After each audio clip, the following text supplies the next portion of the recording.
खूप चांगला प्रश्न आहे आणि बेसिक प्रश्न आहे, की बऱ्याच लोकांचे आम्हाला फोन येतात. ओके, तुम्ही ई-वेस्टमध्ये काम करता, पण कुठल्या-कुठल्या वस्तू आम्ही ई-वेस्टमध्ये देऊ शकतो?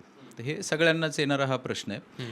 तर याची एक ढोबळ मनाची जी संकल्पना आहे, तर ई-वेस्ट म्हणजे नॉर्मली वेस्ट म्हणजे काय, की जी वस्तू आपल्याला निरुपयोगी आहे, की जी आपल्या काही कामाची नाही आहे आता. बरोबर. मे बी ती वस्तू चालू असू शकते, बट आपल्या आता कामात नाही आहे. म्हणजे ते आपल्यासाठी तो कचराच आहे, जो आपल्या घरामध्ये राहतो.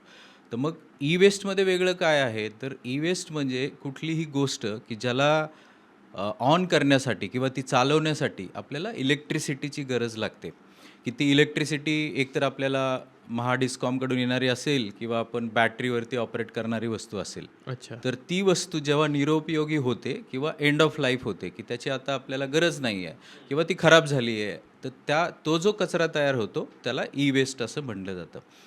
तर ई-वेस्टचे बरेचसे प्रॉडक्ट्स आहेत, की जे घरात तुम्ही जर उदाहरण घेतलं तर मोबाईल फोन आजच्या जगामध्ये सगळ्यांकडे आहे. एका-एका घरात अ, जेवढे लोकं आहेत त्याच्या डबल मोबाईल फोन्स आपल्या घरात असतात.